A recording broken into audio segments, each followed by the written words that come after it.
एक बार एक व्यक्ति ने कहा कि उसके पिताजी बड़े धर्मी थे। उसने आकर मुझसे कहा कि महाराज जी मेरे पिताजी इतने धर्मी, उसके बाद भी हम पर इतना संकट आया, पिताजी पर संकट हुआ, मुझ पर संकट आया, इसके कारण तो मेरे हृदय में धर्म से श्रद्धा ही चले गई। तो मैंने कहा भैया मुझे तो लगता है तेरे अंदर धर्म में श्रद्धा थी नहीं तो जाएगी कैसे? तो ये कहता है कि जो धर्म मेरा संकट नहीं मिटा सकता उस धर्म से क्या? तो मैंने कहा तूने तो धर्म को समझा न, तेरी धर्म में श्रद्धा नहीं। धर्म वो है ही नहीं जो हमारे संकटों को टाल दे। धर्म तो केवल वो है जो हमें संकटों में संभाल ले। धर्म हमें ताकत देता है, धर्म हमें सामर्थ्य देता है, धर्म हमें क्षमता प्रदान करता है संकटों का सामना करने की, बड़ी बड़ी विपदा को भी हंसते हंसते सह लेने की। महापुरुषों के चरित्र को जब हम पढ़ते हैं कितना भयानक संकट उन पर आया, उस हिसाब का संकट तो आज किसी को नहीं है। बड़ा अच्छा है लोकतांत्रिक युग में, हम पुरानों को पढ़ते हैं तो हर कदम पर संकट। आज वैसा कुछ नहीं है, हजारों कानून है, हर तरह से तुम्हें प्रोटेक्शन है, फिर भी लोग विचलित हो जाते हैं। धर्मी पर संकट आते हैं, घबराना नहीं। और मैं तो ये कहता हूं शायद जितने धर्मी पर संकट आते हैं उतने अधर्मी पर नहीं आते हों। थोड़ा सा पार्श्वनाथ भगवान के चरणों में जाओ, उनका रिकॉर्ड खोलकर देखो। 10 भाव का रिकॉर्ड बताता है कि उनने कोई गुनाह नहीं किया। बोलो किया क्या? बोलो। पार्श्वनाथ भगवान के चरित्र से सब वाकिफ है। मरुभूति से लेकर पार्श्वनाथ तक 10 भावों में उनने कोई गुनाह नहीं किया, उनका कोई अपराध नहीं।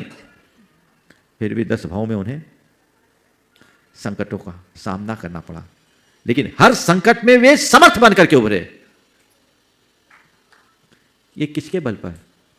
संकट धर्मी होने के उपरांत भी उन पर आए, लेकिन धर्मी होने का यह प्रमाण था कि हर संकट में वे सामर्थ्यवान बने। अगर वे धर्मी नहीं होते, उन संकटों से विचलित होते, टूट जाते। वे धर्मनिष्ठ थे, संकटों का समता से सामना किया, वे मजबूत हुए। मैं आप सबसे कहना चाहता हूं, मेरे ऊपर कोई संकट ना आए इस भ्रम में मत रहना। चक्रवर्ती भी नहीं बचे, तीर्थंकर भी नहीं बचे। 10 भाव तो जाने दो, जब साक्षात तीर्थंकर हो गए पार्श्वनाथ भगवान, 100 दिन तक कैसा भयानक उपसर्ग हुआ। बोलो हुआ? तुम्हारे जीवन में कभी ऐसी विपदा आई? इसका करोड़वां अंश भी नहीं होगा जैसा उन पर आया। पर उन्होंने क्या किया? रोए, गिड़गिड़ाए, आरजू मिन्नत कुछ किए? क्या किया उन्हें? कहीं गए मेटो मेटो जी संकट हमारा? गए क्या? क्या हुआ? वे अपने में स्थिर हो गए, क्योंकि उनके हृदय में धर्म था, तत्व ज्ञान था। उन्हें पता था मुझ पर कोई संकट आ ही नहीं सकता। जब मुझे कोई छू ही नहीं सकता तो संकट कैसा? ये संकट तो ऊपर का है। जैसे और लोग देख रहे हैं वैसे मैं देख रहा हूं, मां देख रहा हूं, जान रहा हूं, मैं देह नहीं चेतन हूं। यह भेद विज्ञान की सामर्थ्य थी जिसने उनके हृदय की क्षमता को स्थिर कर दिया। वो टिके रहे। कितना अगाध धैर्य, कितना प्रगाढ़ शौर्य और पराक्रम उनका, जिसके बल पर वे अपनी क्षमता को टिकाए रखे। और जीत किसकी हुई? जीत किसकी हुई? पार्श्वनाथ की कि कमठ की? बस यही तो प्रेरणा लेने की बात है। यदि इतनी सी प्रेरणा ले लो, जीवन निखर जाएगा। फिर ज्यादा कुछ कहने की जरूरत ही नहीं। महापुरुषों के चरित्र को पढ़ो। पुण्य पाप का खेल है, संसार में सबके साथ चलता है। और ये जो परिस्थितियां ऐसी बनती है और बदलती है ना, जिससे जीवन निखरता है। क्यों होता है? एक बार मुझसे पूछा गया धर्मात्माओं पर इतना कष्ट क्यों होता है, क्यों आता है? मैंने कहा इसलिए कि प्रकृति चाहती है कि ये मजबूत बने। जिस पेड़ को आंधी पानी का सामना करने का अवसर नहीं होता वो ज्यादा दिन टिक नहीं पाता। गमले के गुलाब में और बगिया के गुलाब में बड़ा अंतर होता है। गमला का पौधा बहुत जल्दी सूखता है।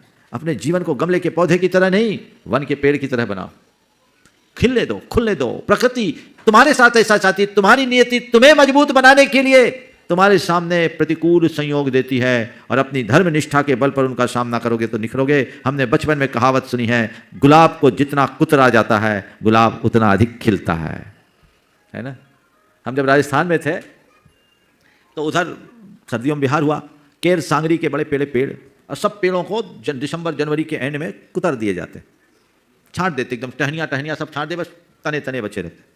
मैंने लोगों से पूछा ऐसा क्यों करते हैं? बोले महाराज इसको जितना कुतरते हैं ना उतना ये बढ़ता है, और अभी इनमें थोड़े दिन बाद अप्रैल मई में केर सांगरी आएगी। तो मैंने कहा शायद प्रकृति भी मनुष्य को इसीलिए प्रतिकूल संयोगों से कुतरती है ताकि वो निखर सके और अच्छा बन सके। मजबूत बनाइए अपने आप को। पहले के भांति और स्ट्रांग बनिए, और आत्म श्रद्धान यदि पक्का है तो तुम्हें कोई हिला नहीं सकता। जिसका श्रद्धान कच्चा है उसको कोई बचा नहीं सकता। तो धर्म संकटों को टालता नहीं, संकटों में संभालता है। इसलिए अपने आप को संभाले रखना चाहते हो, धर्म से जुड़े रहो।